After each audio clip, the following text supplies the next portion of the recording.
Hello everybody, Lawrence Fleming here. The birds know we're almost to spring. This is probably the best time of the year for most places because you're transitioning from one state to another. From cold to hot, but in the middle you get warm. So this is a beautiful time and I'm at my favorite spot. There's a few people out on an early Saturday morning. I have to go get a COVID test today sometime so that I can work for the next couple of weeks. You test every 3 days, but if you don't start off with one, you don't get to show up the first day. The sun's starting to peek through the clouds now. We've been getting some pretty good storms through here. This is that time of year. There may even be tornadoes here coming up. But in any case, I'm filming early enough that it hasn't gotten past me yet to be behind the camera, which can be a problem. I still can't figure out a way to take a small shade and put it behind me because it would block that beautiful view. Now normally what you do on a normal movie set is you'd put up a pole with a stand on it and you would hang a shade off of it and it'd be out of the camera angle. These guys that have to carry these things around, they're built for it. They're heavy, and I'm not going to get somebody to follow behind me on my hike. Okay, after my last two videos, I thought I'd better give you some encouraging words. I don't see any reason to be worried about anything coming up, not for us. And we're going to have the strength to get as far as we do go into it. We don't know. I keep getting people who don't watch my videos but have to put their 2 cents worth in. I don't pick a time and date. I may tell you if somebody has picked a time and date, but I don't endorse it. I'm giving you what they're saying.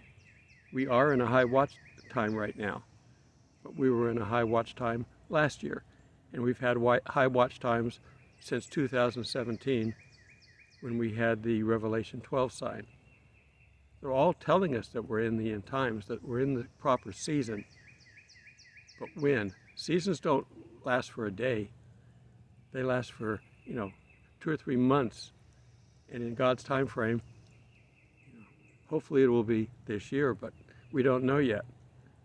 The war in Ukraine is still going on. And those people are suffering, and I certainly pray for them and wish them the best that they will get through this. Our country is still playing games with our money, which is going to affect us. Right now there's a move on in certain countries, China and others, that are trying to get off the American dollar and go to some other form of dollar or backup. We took ourselves off the gold standard years ago, so we have nothing backing our money. That's why they can print an unlimited amount. That, of course, brings on inflation, which is what we're seeing right now. Okay, God, first off, will be with us through all of this. He knows our limitations, but more than that, He loves us and He doesn't want to see us hurt. If you've got kids, do you want to see them hurt? Of course not. You're going to protect them. Now, you have to let them test the waters in some areas so that they learn themselves. We have to learn to be strong, so you have to have some tribulation, but you don't have to have a lot. Now I'm going to have to read from my scriptures here, so let me get my glasses out. Normally I read just one or two, but I've got a number of them here because it's important that we get this into our mind and soul. 1 Thessalonians 5, 9 and 10.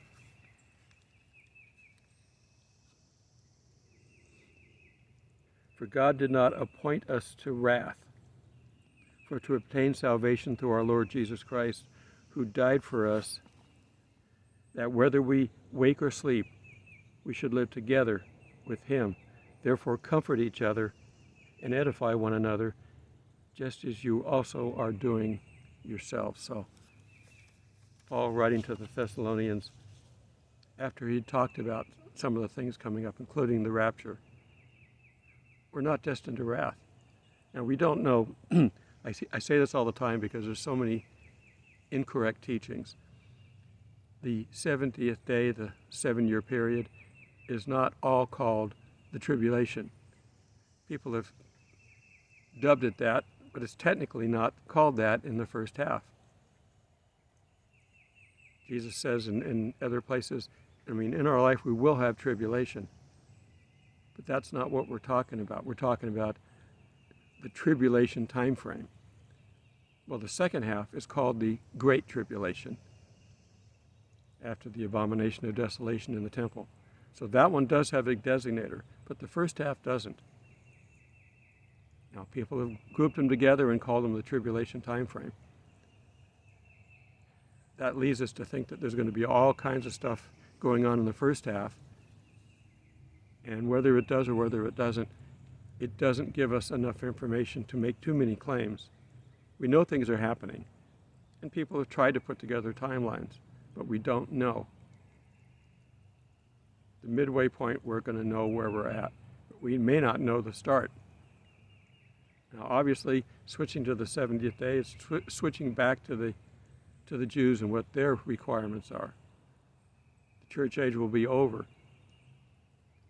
So why leave us around? The rapture should be early on in the first half, and definitely before wrath comes out. Okay, let's take a look at 1 Thessalonians 3:3. And I'm going to start at the beginning of the chapter, just because I always like people to have the context. Therefore we could no longer endure it. We thought it would be good to be left alone in Athens. So this is Paul on his journey.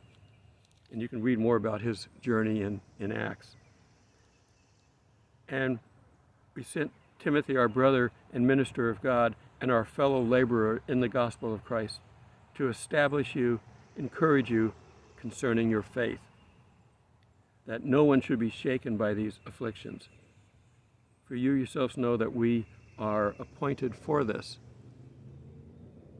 For in fact, we told you before when we were with you that you would suffer tribulation. That's just the general term, tribulation. We will have tribulation.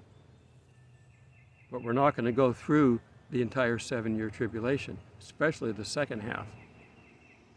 Now, I tell people to pray for the rapture, pray for a pre-trib rapture, meaning the pre-70th day rapture, but I'll accept it all the way up to the midway point.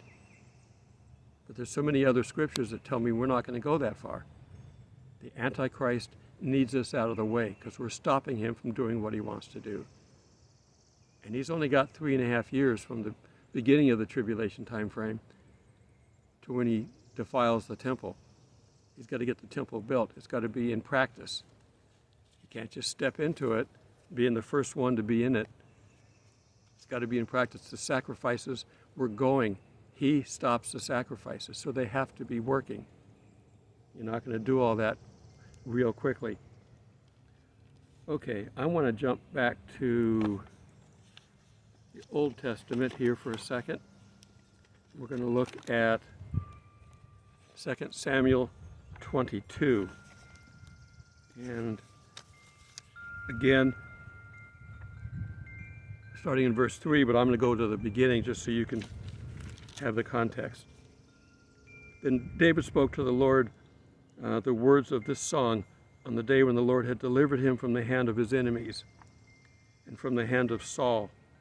And he said, "The Lord is my rock, my fortress, my deliverer, the God of my strength, in whom I will trust, my shield and horn and my salvation, my stronghold and my refuge, my Savior. You save me from violence. I will call upon the name who is worthy to be praised. So shall I be saved from my enemies."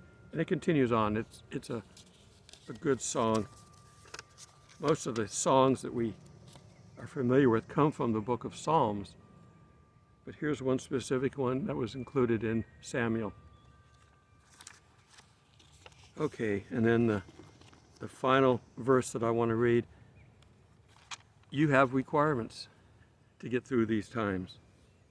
And one of the requirements are that you have to put on the armor of God that He is giving you. If you don't know how to use it, He'll teach you. I've had to put armor on for different occasions, especially in the film industry, and I do Renaissance festivals as well.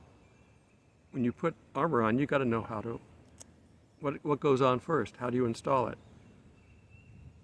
A quick rabbit hole I'll go off on here. In the medieval times, when the knights would put on their armor, they didn't ride around in it. It was heavy. It was tiring if you had to wear it all the time. Now, they may have had some traveling armor with some leather and things like that they could wear, but their big knight in shining armor stuff, they didn't wear that until they needed it.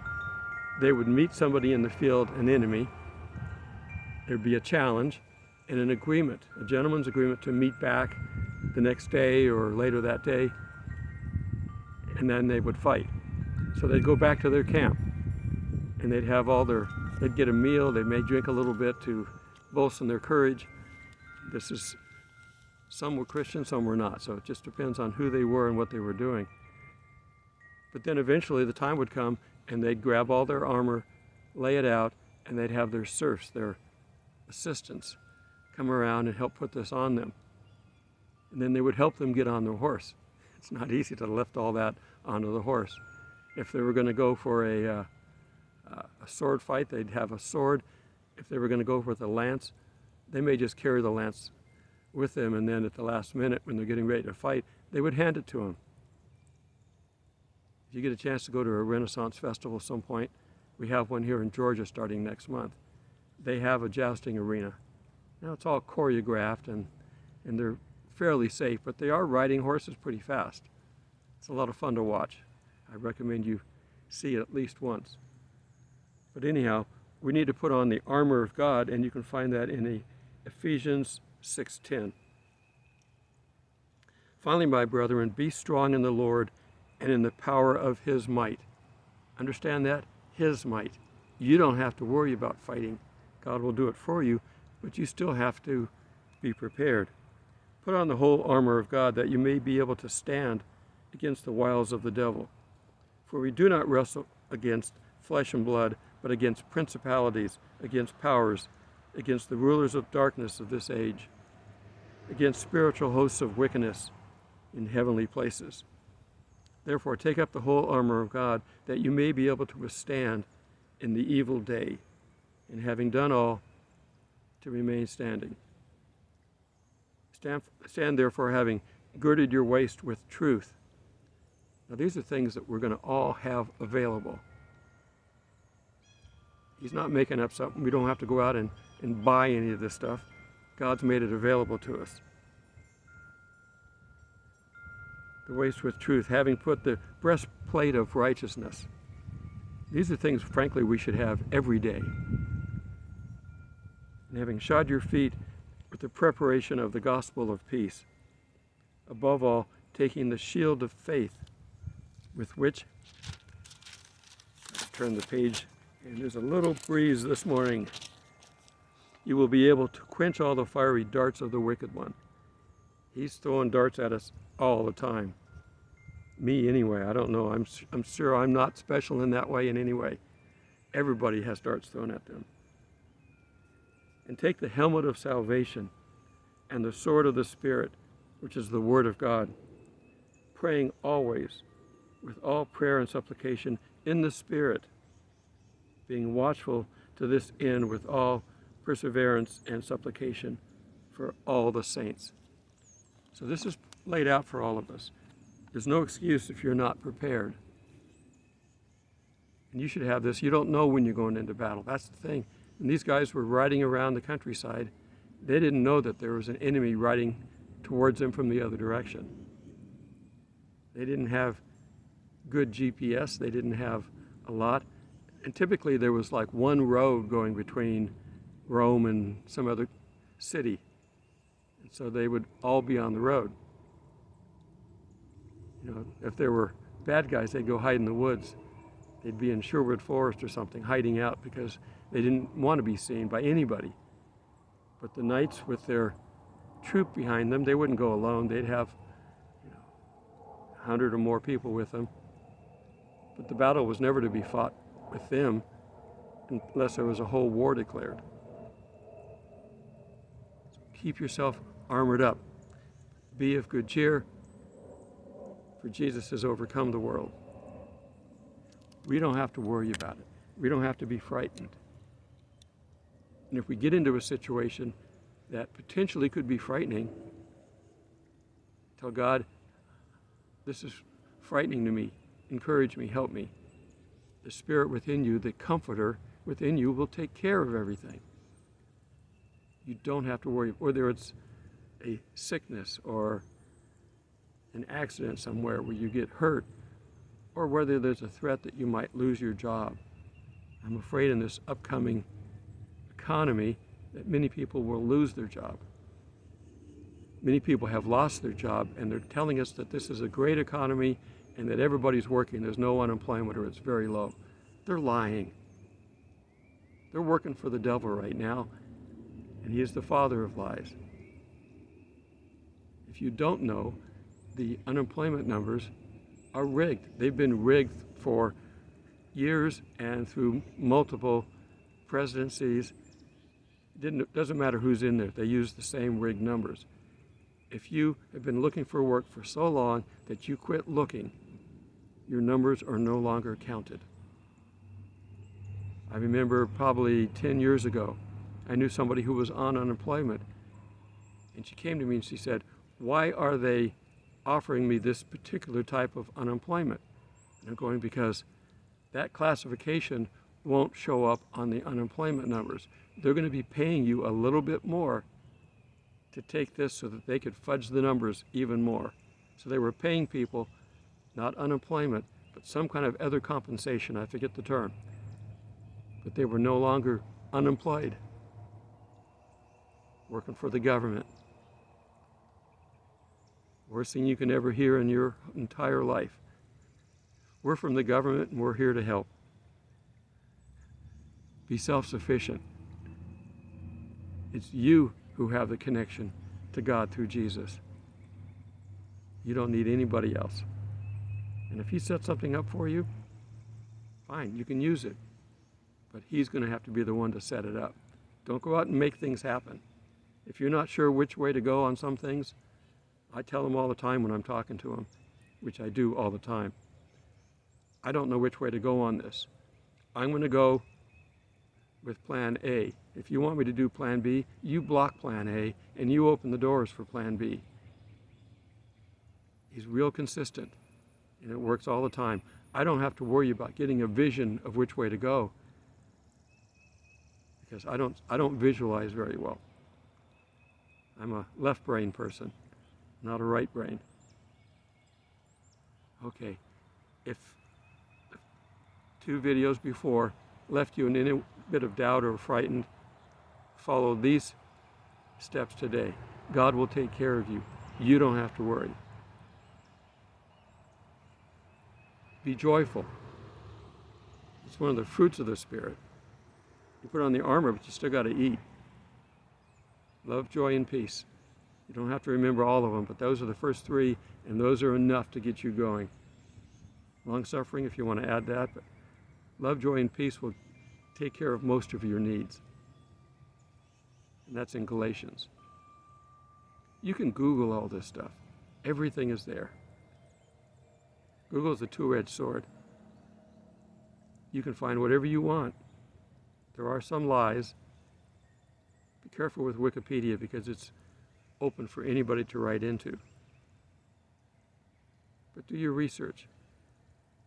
And if you're doing your research, it should always include the Bible.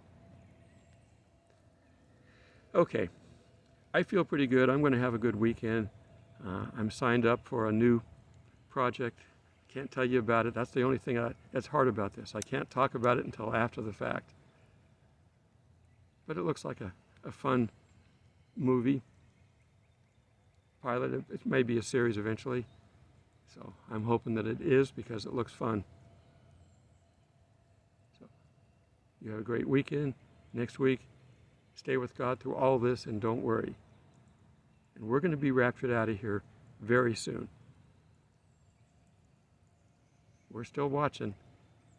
The time is right. The Jewish New Year starts April 1st, the evening. From then on, it's high watch through the rest of the feasts and the festivals. Until we meet in the skies, God bless.